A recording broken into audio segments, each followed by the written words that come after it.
All right, guys, you clicked it, so you know what time it is. It's time for the Safaree OnlyFans review. A few weeks ago, Brooklyn's very own Safaree announced that he was making an OnlyFans, making him probably the first mainstream hip-hop celebrity to join the platform, although Casanova might take issue with that statement as he joined soon after. Y'all bum bitches, stop DMing me. $50 is too expensive for your OnlyFans. Go to Safaree page then, he charging $10. This rich nigga dick, you wanna see this dick, $50. Well, soon after I heard the news, I took to Twitter with a bold prediction that just like Facebook started out for college kids before becoming the dominant social media engine of our time, OnlyFans might end up being a far bigger platform than anyone is expecting right now. For those who aren't familiar, OnlyFans is a website that allows users to post premium content behind a paywall. OnlyFans is primarily marketed towards adult content creators, and of course that means the vast majority of creators are women. Because let's face it, most dudes naked look like a partially decorated Christmas tree. And this isn't some small site either. As of February 2020, the site has 20 million registered users and claims to have paid out $400 million to its 200,000 content creators. Details are scarce about exactly who owns and is profiting from OnlyFans, but they are eager to expand and appeal to more non-sex workers, which probably means that they are looking to appeal to more men. So it only makes sense that more and more men are going to be making their presence known on the platform, and who better to get the party started on a more mainstream level, since obviously there's plenty of actual male adult stars on the platform, than everyone's favorite swordsman Safaree Samuels. But before we get into the review of Safaree's OnlyFans, let's just do a quick review of who this guy is exactly. His story starts out in Brooklyn, New York. He was born on July 4th, 1981, and according to Wikipedia, his birth name was in fact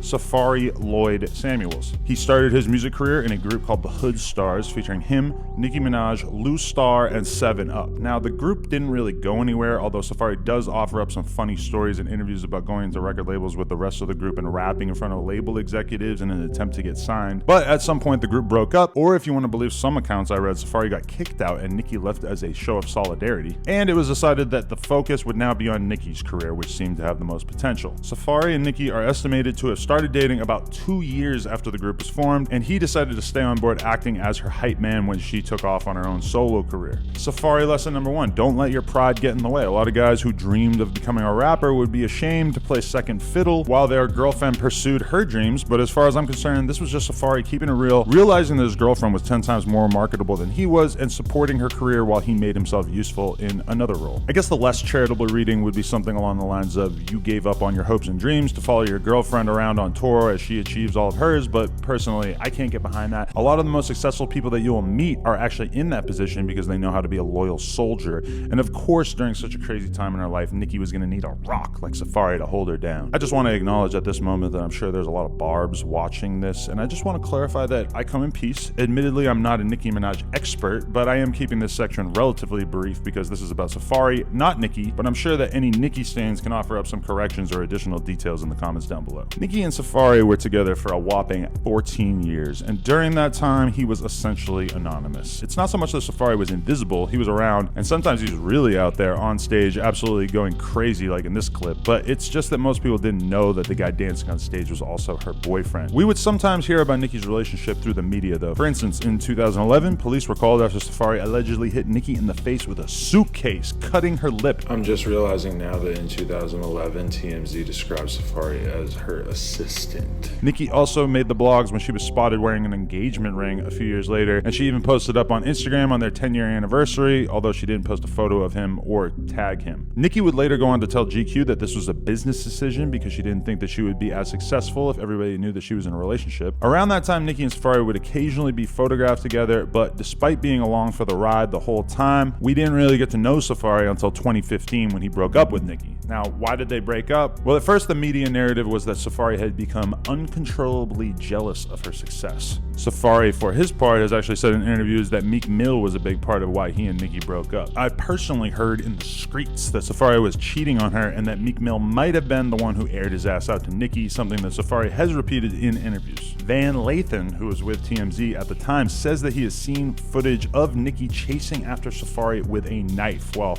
either way, they broke up, and that's when videos started started popping up on World Star showing Safaree rapping, heavily leaning on dirt bike imagery and using his original rap name SB Stunts. It wasn't that long before his newfound fame produced some unfortunate circumstances though. Just a few months later, a video was posted of Safaree getting bullied off of a block in Flatbush while wearing a fur. He soon returned to shoot the video for his remix of Computers, in which he dropped mind-blowing rhymes like, "Oh, you think you're fly?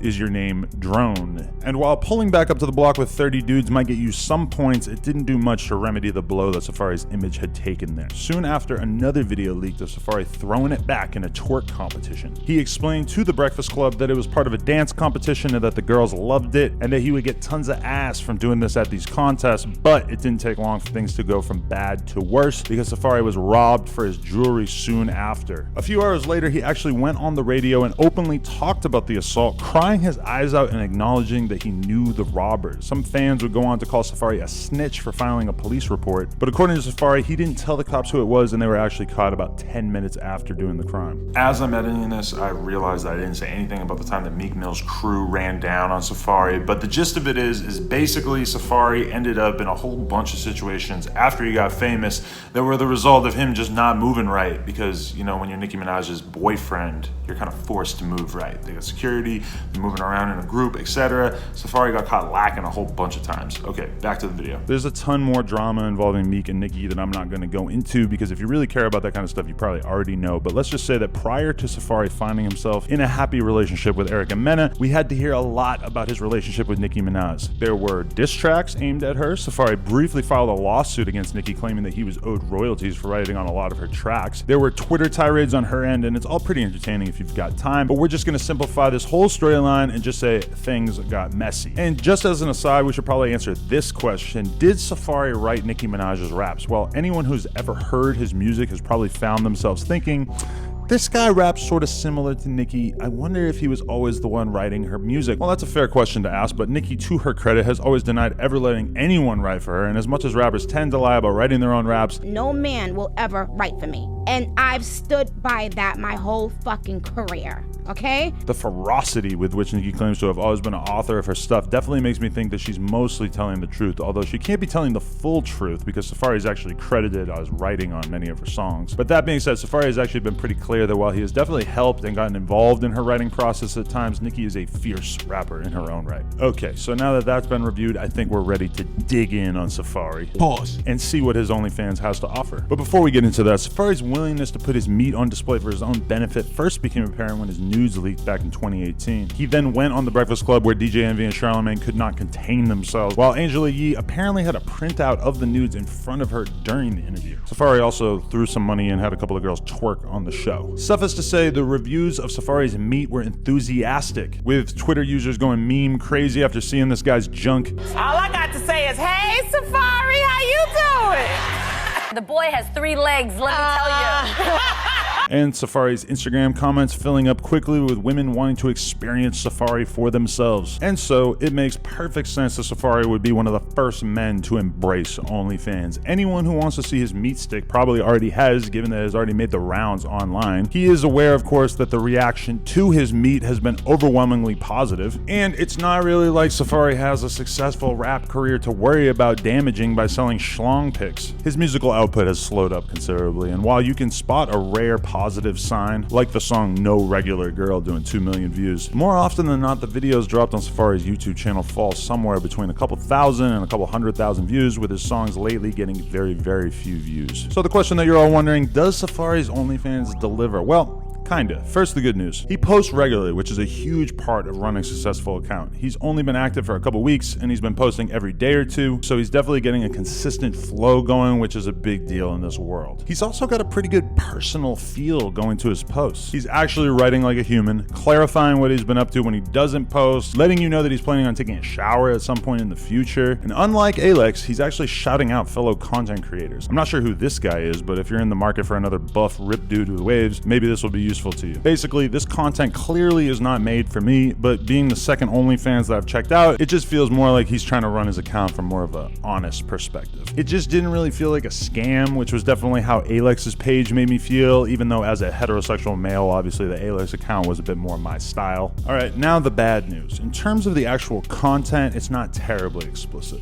He's got a bunch of shirtless pics up, some professionally shot, some taken out in the backyard on the phone. He does not actually show his meat at any point that I've seen on here. Although he does have a few photos up where you can see his meat stick impression through his boxers, but you don't actually see the unit up close, which myself personally, I'm okay with, but you know, there's a lot of people out there who probably want to know, do you see the meat or do you not see the meat? You don't see the meat. And Safaree seems to realize that this is an issue for some of his fans, because in a recent OnlyFans post, he specified, "I know you want to see, and it's coming. I promise. I can't give everything away the first week. Stay a while. It might be tonight. You never know." He continued later that day, "I just want to make sure that my content for OnlyFans stays here for you all and doesn't leave this platform. Can't jump out the window first day and have someone post everything somewhere else. So be patient, y'all." And then today he tweeted, "Today's the day." So I mean, something's gonna happen. We don't know what, but Safaree is at least very invested in letting you know that the meat is coming. In fact, during the past few weeks of having access to Safaree's OnlyFans, I have been bombarded with DMs from him. The first one read, "Keep it tough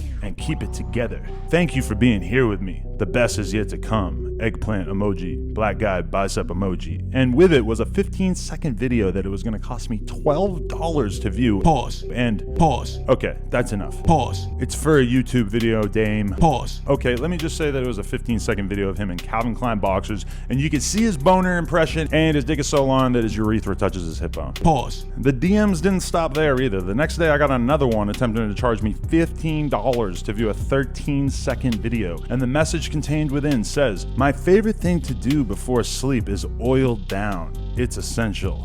Good night." But this time I took Dame's advice and I did not buy it. But that didn't stop Safaree. He messaged me again the next day with a free video of him flexing his abs and said, "Do you love abs as much as me? Make sure you do something productive after you get this." I'm gonna be honest, Safaree, I don't think I love abs as much as you do, but I also don't see how you looking at your abs in the mirror is really productive in any way. Honestly, the messages just wouldn't stop. And yes, I realize that these are automated messages, but still, it's nice to feel appreciated. And this is way more attention than Ayleks ever gave me. Pause. Okay. Actually, just as I was filming this, Safaree did come through with what might just be the crown jewel of Jamaican genitalia, in the form of a 4-second, $25 video in my DMs that says, "This is what you've been asking for, right? Viewer discretion." Now, I'm not paying $25 for this thing. I'm already in the hole. Pause. $21 for the initial month, and then another $15 for that video of his dick print. I think I'm just gonna take this $36 L. I hope that you guys enjoyed this video, because to be honest, spending so much time looking at Safaree's six-pack has me feeling pretty bad about myself. I think I'm gonna go hop on the treadmill. But anyway, if you enjoyed this video at all, onsomeshit.com, nojumper.com, or just smack a like on it and click subscribe, and we'll keep on bringing you this high-quality content. Appreciate y'all. Okay, so I just got done editing this, and I guess one thing that maybe didn't come across in this video that I just wanted to say specifically is that I think Safaree seems like a great guy. He seems so funny, and like he just takes everything in stride. And I guess through making this video, which I made basically just because it's like some viral shit everybody's talking about his OnlyFans, but I figured out through making this video that I actually think Safaree seems like a great guy. So shout out to Safaree. No hard feelings from me, like talking about you getting robbed and all that kind of shit. Seems like a cool dude, funny guy. Everybody should take themselves less seriously. Appreciate y'all. Pause.